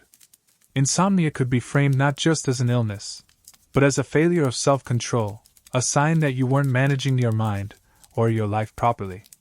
This put the onus squarely on the individual, empowering them in theory, but potentially burdening them with guilt and anxiety when their efforts failed. You weren't just sleepless, you were failing at being a well-regulated Victorian. However, for those suffering from severe, chronic insomnia rooted in physiological issues, extreme pain, or overwhelming external circumstances, like starvation or relentless noise, no amount of mental gymnastics or perfect routines would conjure sleep. You could visualize peaceful meadows until you were blue in the face. But if you were starving or in agony, your brain wasn't going to switch off. These methods, while potentially helpful for mild cases or as part of a broader approach, were often insufficient on their own and could feel like blaming the victim for a problem beyond their control. It's a bit like telling someone with a broken leg to just think positive thoughts and walk it off. Ultimately, the Victorian exploration of mental approaches and routines for insomnia shows a growing recognition that sleep wasn't purely a physical or chemical state, but was deeply intertwined with the mind and daily habits. Some of their advice, like regular schedules and avoiding stimulation, remains relevant today. But their understanding was limited, often leading to methods that were overly rigid, potentially anxiety-inducing, or based on flawed theories about nervous energy and mental control. Trying to fold your socks into a state of unconsciousness might be a stretch, but it highlights the lengths they would go to, exploring every possible avenue, internal and external, in their desperate, restless search for sleep. It seems the battle for slumber was being fought not just in the bedroom, but inside your very own head. So, you've tried to quiet your racing mind with mental gymnastics and imposed a strict routine, hoping that sheer discipline would unlock the gates of slumber. You've battled the physical world with cold plunges and the chemical world with questionable brews, and yet, here you are, still wide awake. If all these desperate attempts feel like a lonely, personal struggle, you might be surprised to learn that in the Victorian era, insomnia wasn't just a private torment. It was a public talking point, a social phenomenon, and its perceived causes and who suffered from it were debated and discussed in drawing rooms, medical lectures, and newspaper columns alike. You weren't alone in your sleeplessness. You were part of a restless, era-defining club, whether you wanted to be or not. As we touched on right back in Section 1, the Victorians saw insomnia as a pervasive problem, almost an epidemic of modern life. But who was most susceptible, and why? The prevailing theories often reflected the social anxieties and scientific, or pseudoscientific, understanding of the time. One common belief was that insomnia was a disease of civilization, particularly affecting the educated classes, the nervous types whose minds were overstimulated by intellectual pursuits, business worries, and the general pressures of urban life. You, perhaps an anxious clerk or a lady managing a complex household, might be told your sleeplessness was a consequence of brain fag or nervous exhaustion brought on by too much mental effort and not enough physical labor. It was almost a badge of intellectual or social status in some circles. You were too sensitive, too thoughtful, too modern to sleep soundly. Imagine complaining about your insomnia and having someone nod sagely and say, yes, a sure sign of a refined mind grappling with the complexities of the age. It sounds rather romantic, doesn't it? Until you remember the reality of lying awake for hours, wishing your refined mind would just shut up. However, while nervous conditions were often associated with the middle and upper classes, insomnia was certainly not confined to them. The working classes faced their own set of sleep-disrupting challenges. Long, grueling hours in factories or mines, often under harsh conditions, combined with poor nutrition, inadequate housing, and constant noise and pollution, were recipes for physical exhaustion but also fragmented, unrestful sleep. A factory worker living in cramped, noisy quarters might suffer just as much, or more, from sleeplessness as a wealthy merchant, though their struggle was less likely to be romanticized as a sign of intellectual sensitivity and more likely to be dismissed as a symptom of their difficult circumstances. The causes attributed to their insomnia might focus on physical hardship, poor diet, or the dampness of their homes, rather than mental overstimulation. A mainstream historical fact here is that the Victorian era saw a significant increase in medical and public discourse surrounding nervous disorders, including insomnia, often linked to the perceived stresses of industrialization and modern urban life. Physicians and writers published extensively on the topic, popularizing concepts like neurasthenia, nervous weakness, and associating sleep disturbances with the strain of living in a rapidly changing world. This heightened awareness and discussion solidified insomnia's place as a recognized health problem, moving it beyond simple folk complaints about bad humors or indigestion. Beyond social class, other groups were perceived as particularly prone to sleeplessness. Women were often diagnosed with nervous conditions and insomnia, linked to societal expectations, domestic stresses, and the prevailing belief in their inherent physical and emotional delicacy. Remember those patent medicines marketed specifically to nervous ladies? They tapped directly into this stereotype. Children, too, were frequent subjects of concern, leading to the widespread and dangerous use of sedatives like laudanum to quiet them. The elderly, the ill, and those suffering from pain were also understood to face significant sleep challenges, though the understanding of why was often limited. Now for a quirky, fringe tidbit. Among the more unusual perceived causes of insomnia was the belief that certain professions were particularly detrimental to sleep due to their unnatural hours or inherent stresses. Railway workers, telegraph operators, and other professions associated with the new, fast-paced technologies of the era were sometimes singled out. It was thought that working late shifts, dealing with rapid communication, or being constantly on edge, like a telegraph operator waiting for a message, could disrupt the natural rhythm of the body and mind, leading to chronic sleeplessness. Imagine being told your job was literally keeping you awake, not just because of the hours, but because the very nature of the work was fundamentally incompatible with restful sleep. It adds a whole new layer to your career choice anxieties. Historians still argue whether the actual prevalence of insomnia dramatically increased in the Victorian era or if it was primarily the recognition and medicalization of sleeplessness that changed. Was there truly a sudden epidemic of sleeplessness, or were people simply talking about it more, seeking treatment more, and attributing it to new causes like industrial stress and nervous excitement, whereas before they might have just accepted it or blamed it on simpler things like a full moon or a bad dream? Pinpointing the true scale of the problem versus the scale of the discussion is a complex challenge for historians relying on often subjective historical records. The variety of perceived causes, from brain fag among the elite to the physical toll of labor among the working class, from feminine delicacy to the stresses of modern professions, highlights the Victorians' struggle to understand a complex problem through the lens of their own societal changes and biases. They saw sleeplessness as a symptom of a world in flux, a price to be paid for progress and modernity, whether that price was paid in intellectual strain or physical exhaustion. And because the causes were seen as so varied, the remedies offered were equally diverse, ranging from the gentle, chamomile tea, to the alarming, laudanum, to the downright bizarre, vibrating chairs, spiderwebs, each targeting a different perceived root of the problem. The conversation around insomnia wasn't just clinical, it permeated popular culture.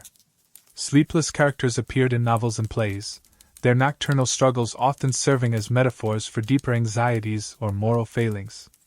It was a relatable condition, a shared point of vulnerability in an age that valued outward composure.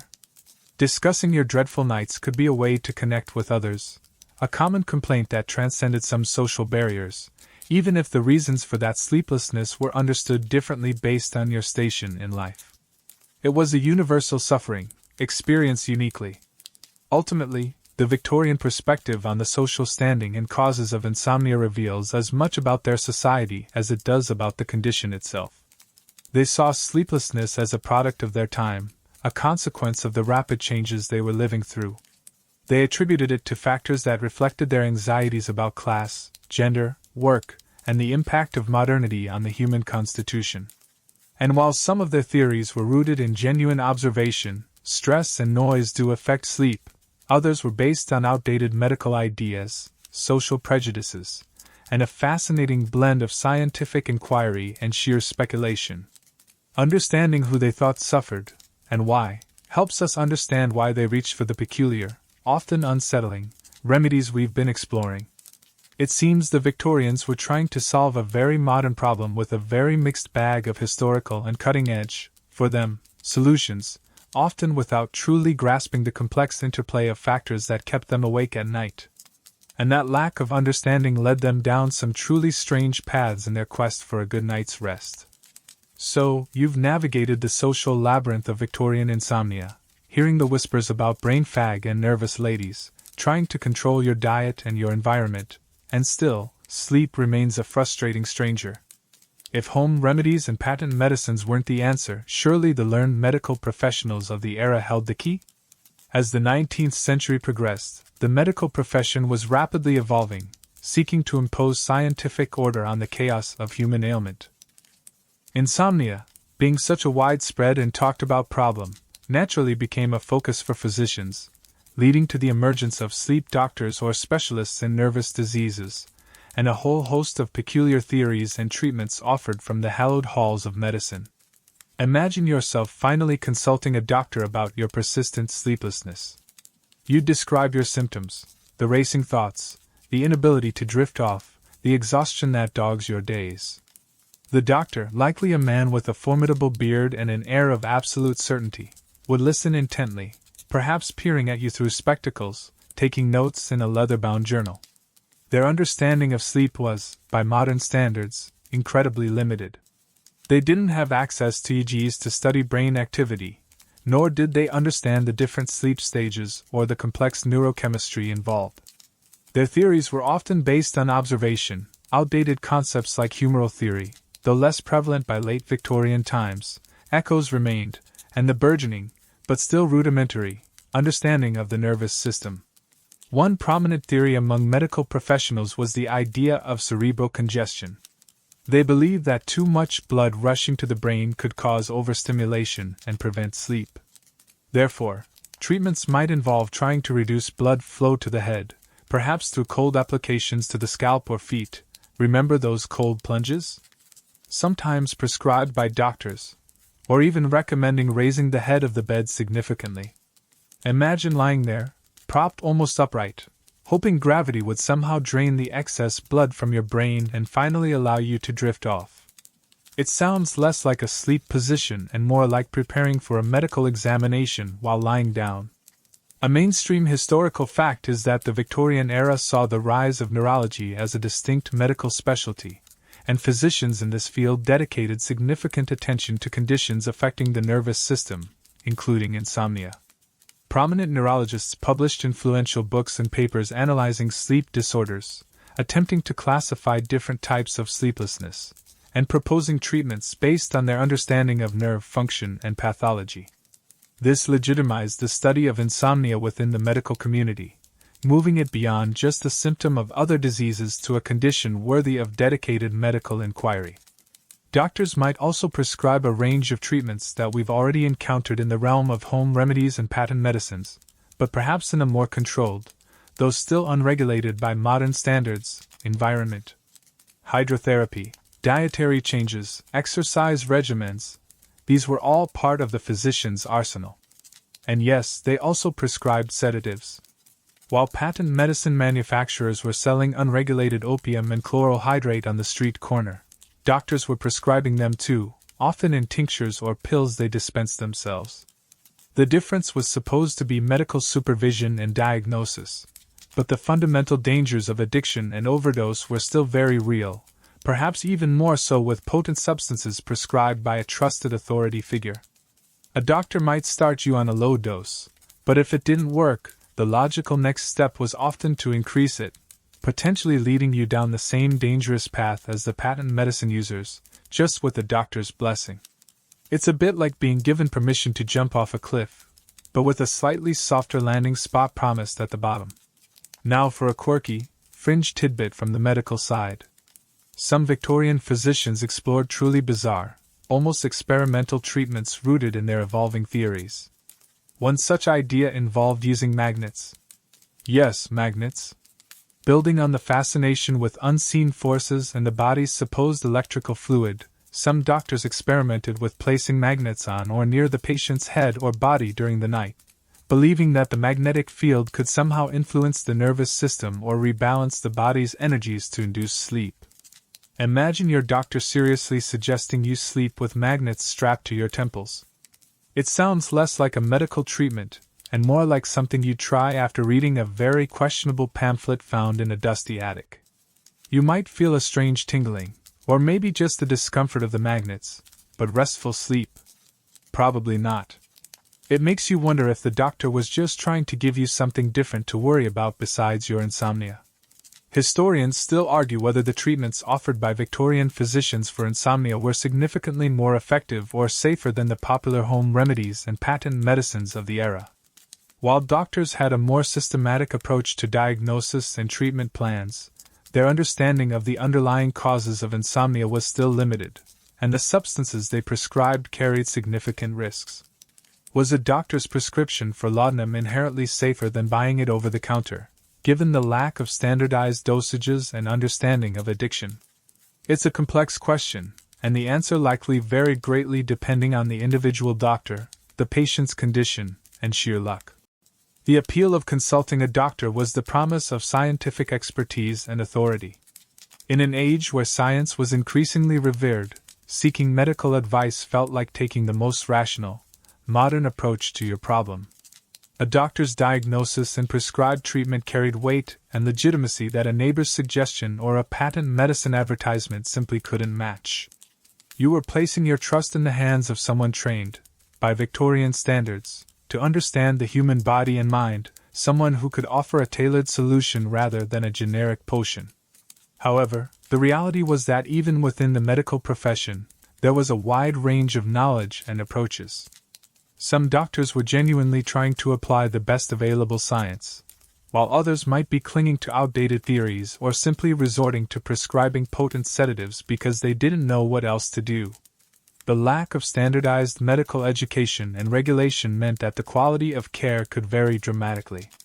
And even the most well-intentioned doctor was limited by the scientific understanding of the time. They might correctly identify stress or poor diet as contributing factors, but their ability to effectively treat the root causes or safely manage severe, chronic insomnia was often constrained. Ultimately, the Victorian sleep doctor was a figure navigating a complex landscape, armed with a mix of emerging scientific knowledge, lingering traditional beliefs, and a limited toolkit of effective, safe treatments. They offered a professional perspective on a widespread problem, classifying its causes and prescribing remedies that sometimes overlapped with popular cures and sometimes ventured into their own peculiar territory. While their efforts marked a step towards the medicalization and study of sleep disorders, they were often just as likely to rely on risky sedatives or unproven therapies as the general public, highlighting the era's collective struggle to truly understand and conquer the torment of the sleepless night. Consulting a doctor might give you a fancy diagnosis, but it wasn't a guarantee of sweet dreams. It was just another path, perhaps a slightly more formal one, in the bewildering Victorian quest for rest. So, you've explored the medical theories, consulted the doctors with their magnetic notions and recommendations for upright sleeping, and still, the elusive Sandman has yet to grace your presence. You've tried every remedy, every piece of advice, every peculiar potion, only to find yourself trapped in the cycle of restless nights. But Victorian insomnia wasn't just confined to the bedroom. Its tendrils stretched out into every aspect of life, impacting health, work, relationships, and even social standing. Chronic sleeplessness wasn't just an inconvenience. It was a debilitating condition that cast a long shadow over Victorian existence, affecting you long after you finally dragged yourself out of bed each morning. Imagine waking up after another night of tossing and turning, the gaslight replaced by the gray dawn filtering through your heavy curtains. You feel utterly drained, your head aches, your eyes are gritty, and a pervasive sense of weariness settles deep in your bones.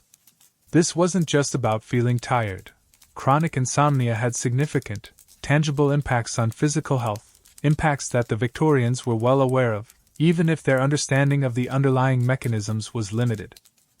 You might find yourself perpetually run down, more susceptible to the myriad illnesses that plagued the era, from common colds to more serious infections.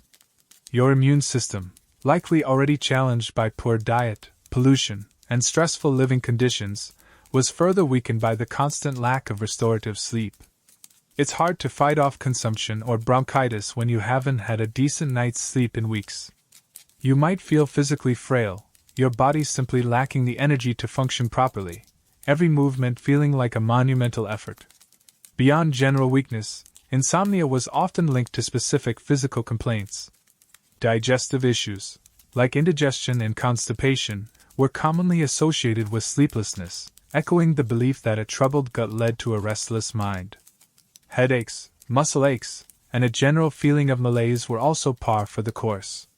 For women, insomnia was frequently tied to nervous or female complaints, seen as exacerbating or even causing conditions related to menstruation, pregnancy, or menopause. The physical toll was undeniable, turning the simple act of existing into a constant struggle against fatigue and discomfort. It makes you think twice about hitting that snooze button, doesn't it? Except you don't even get a snooze button when you haven't slept at all. The impact on mental and emotional health was perhaps even more profound, and certainly more recognized in the Victorian discourse on nervous disorders. Chronic sleeplessness fed a vicious cycle of anxiety and irritability. You would lie awake worrying about not sleeping, and then spend your days feeling frayed, short-tempered, and unable to cope with the demands of daily life. Concentration became almost impossible, your memory hazy, your judgment impaired. Simple decisions felt overwhelming.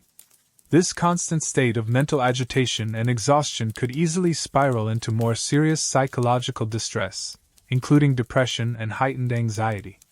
The Victorian concept of neurasthenia, or nervous exhaustion, was often closely linked with chronic insomnia, seen as both a cause and a symptom of a system breaking down under the strain of modern life. There was even a fear, sometimes voiced in medical circles and popular culture, that prolonged insomnia could lead to more severe mental illness, to madness. While we now understand the complex relationship between sleep deprivation and mental health much better, the Victorian fear was real.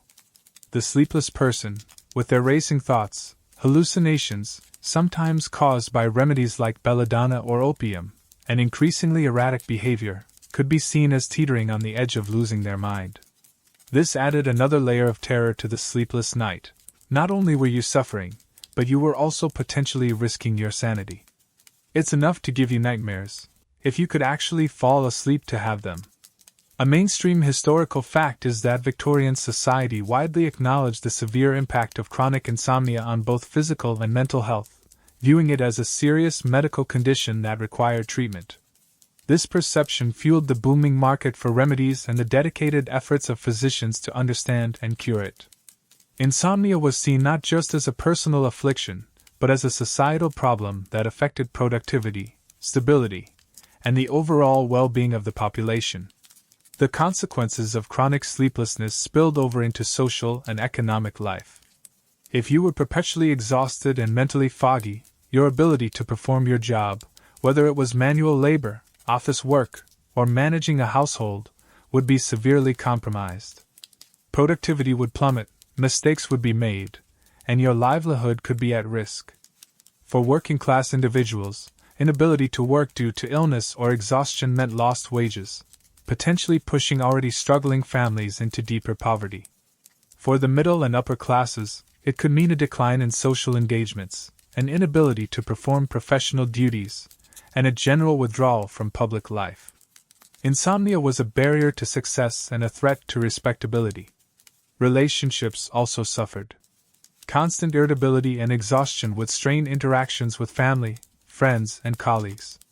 The sleepless person might become withdrawn, difficult to be around, or prone to emotional outbursts. Family life, especially, could be impacted, as the sleepless individual's suffering affected those around them, perhaps keeping spouses awake, or making them less capable parents. And let's not forget the financial cost of trying to find a cure. Spending hard-earned money on dubious patent medicines, doctor's visits, or specialized treatments added another burden, another source of anxiety that, ironically, would likely make the insomnia worse. It was a vicious cycle of suffering, cost, and further suffering.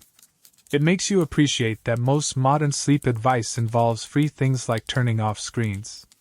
Now for a quirky, fringe tidbit related to the perceived social impact. Some Victorian etiquette guides or self-help manuals even offered advice on how to appear well-rested, even when you were suffering from chronic insomnia. Techniques might include specific facial exercises, cold compresses, or even applying cosmetics, though makeup was often viewed with suspicion, especially for respectable women, to mask the dark circles under your eyes and the sallow complexion that chronic sleep deprivation could cause. The pressure to maintain an appearance of health and vitality, even when inwardly crumbling from exhaustion, added another layer of stress. Imagine trying to perform morning pleasantries while feeling like a zombie, desperately hoping no one notices your eyes are practically glued shut. Historians still argue whether the economic costs of Victorian insomnia, due to lost productivity, healthcare expenses, etc., were as significant as contemporaries believed, or if the focus on nervous disorders was partly a way for a rapidly changing society to process the stresses of industrialization and urban life. Quantifying the true economic burden of sleeplessness in the past is incredibly difficult, relying on patchy records and subjective accounts. The widespread impact of insomnia meant that it was a problem everyone could relate to, directly or indirectly. It was a shared vulnerability in an age of outward confidence and progress. It highlighted the limits of that progress, revealing that despite all the technological marvels and scientific advancements, the simple, fundamental human need for rest remained elusive for many. The frantic search for cures, the willingness to try anything and everything, was a direct consequence of this pervasive suffering and its far-reaching effects on individual lives and society as a whole. Thinking about the sheer scale of the problem and the limited, often dangerous, solutions available paints a vivid picture of the Victorian battle against sleeplessness. It wasn't just a personal struggle waged in the dark of the bedroom. It was a condition that could unravel your health, your mind, your livelihood, and your relationships. The desperation for a cure was understandable, even if it led people down paths we now recognize as perilous or just plain strange. It seems the impact of not sleeping was just as exhausting and complex for them as it can be for us today, perhaps even more so, given the lack of effective, safe treatments and the added pressures of a rapidly changing world. The bedroom might have been the battlefield, but the casualties were felt everywhere. So, we've journeyed together through the gaslit nights and restless bedrooms of the Victorian era, exploring the often bizarre, sometimes dangerous, and frequently ineffective methods people turn to in their desperate search for sleep. We've seen the widespread reliance on opium and alcohol, those readily available but perilously addictive nightcaps that offer temporary oblivion at a steep price. We've shuddered at the thought of those truly weird Victorian sleep elixirs, blending everything from potent narcotics and toxic herbs to, yes, boiled rabbit heads and dissolved spiderwebs, proving that desperation can lead to some truly unappetizing concoctions. Remember trying to imagine gulping down that spiderweb broth? Still makes you feel a bit queasy, doesn't it? We then moved from the chemical and the botanical to the physical and technological, exploring the Victorians' willingness to shock themselves into slumber with electricity, or vibrate their way to relaxation with buzzing machines. It's a testament to their faith in progress, perhaps, or just their sheer willingness to try anything different. We saw them brave hydrotherapy, from soothing warm baths to bracing, eye-watering cold plunges, and attempt to exercise their way to exhaustion, hoping that a tired body would silence a restless mind. We looked at the booming, unregulated world of patent medicines, those miracle cures in a bottle promising instant slumber but often delivering addiction or dangerous side effects, preying on the vulnerability of the sleepless public. We examined the intricate and often peculiar dietary rules they followed, convinced that indigestion was the root of all sleepless evil, leading to strict avoidance of everything from late suppers to seemingly innocent cucumbers. We explored their attempts to control their environment, battling noise, light, and questionable air quality in their bedrooms, trying to create a sanctuary of sleep in a world that wouldn't quiet down. We delved into the mental gymnastics and strict bedtime routines they imposed upon themselves, hoping that sheer discipline and the power of routine could force a restless mind into submission, reflecting a growing understanding, however flawed, of the link between mental state and sleep. We discussed how insomnia wasn't just a private struggle, but a social phenomenon, debated and understood through the lens of Victorian anxieties about class, gender, and the stresses of modern life, often seen as a mark of a nervous or overstimulated constitution, whether you were a factory worker or a society lady. And finally, we peered into the world of Victorian sleep doctors and their peculiar theories, from cerebral congestion to magnetic therapy, highlighting the limitations of medical science at the time and the often risky treatments they prescribed.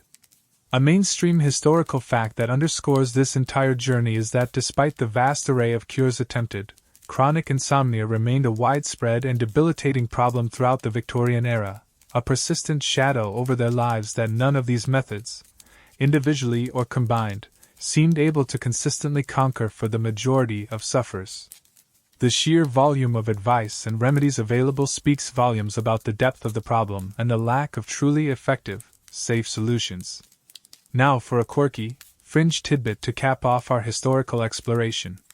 Among the truly desperate and unusual suggestions floating around in Victorian times was the idea of distracting yourself from your sleeplessness by focusing intensely on an unpleasant sensory experience. One piece of advice suggested holding a strong-smelling onion under your nose or placing a cold, wet cloth on your stomach, believing that the discomfort or distraction would somehow divert your mind from its worries and allow sleep to creep in. Imagine lying there, sniffing an onion, hoping it makes you sleepy instead of just making you cry. It certainly puts a new spin on the idea of whatever works, doesn't it? Historians still argue whether the overall impact of these Victorian cures was more beneficial or harmful, weighing the potential placebo effect and occasional mild relief offered by some methods against the undeniable dangers of addiction, poisoning, and ineffective treatment associated with others. It's a complex picture, highlighting an era grappling with a fundamental human need using the limited tools and understanding available to them. Reflecting on these restless Victorian nights, you can't help but feel a sense of empathy for the people who suffered so profoundly, trapped in a cycle of exhaustion and desperate to find relief in a world that offered so many false hopes and dangerous paths. Their struggle underscores the timeless human quest for rest, a need as fundamental as food or water, and the lengths we will go to achieve it when it feels impossibly out of reach. It makes you appreciate, perhaps, the relatively safer, though not without their own issues, options available today, and the progress we've made in understanding sleep, even if it still remains a mystery for many. And now, as our journey through the sleepless streets of Victorian London and the restless bedrooms of the past comes to a close, it's time to gently guide ourselves back to the present, back to our own beds, and perhaps, towards our own restful night. The gaslights have faded, the factory whistles are silent, the carriages are no longer rattling on the cobblestones outside. The strange elixirs and electric currents of the past are just echoes in our historical exploration. Let the images of those desperate attempts fade away now. Release the thought of laudanum, brandy, and bizarre brews. Let go of the tingling of electricity and the buzzing of vibrating chairs. Forget the strict diets and the fears of night air. They belong to another time, another struggle. Feel the comfort of your own bed beneath you. Notice the softness of your pillow, the warmth of your blankets. Allow your body to settle, to sink gently into the mattress. Take a slow, deep breath in, and exhale slowly, letting go of any tension you might be holding onto. Imagine your own space, quiet, dark, and safe. No miasmas creeping in, no doctors with magnets, no need to boil a rabbit's head. Just you, and the quiet promise of rest. Let your thoughts begin to slow, like leaves drifting down onto a still pond. If worries arise, simply notice them, acknowledge them without judgment, and then let them float away, like clouds passing in the night sky. There is nothing you need to solve right now, nothing you need to do but simply be here, in this moment, preparing for rest. Allow your breathing to become soft and even, a gentle rhythm guiding you deeper into calm. Feel the rise and fall of your chest, the quiet flow of air. With each exhale, imagine any remaining tension or restlessness draining away from your body, down through your limbs, and out into the earth below. You are safe. You are comfortable. Sleep is a natural process, and you can trust your body to find its way to rest. Just relax, soften, and allow yourself to drift.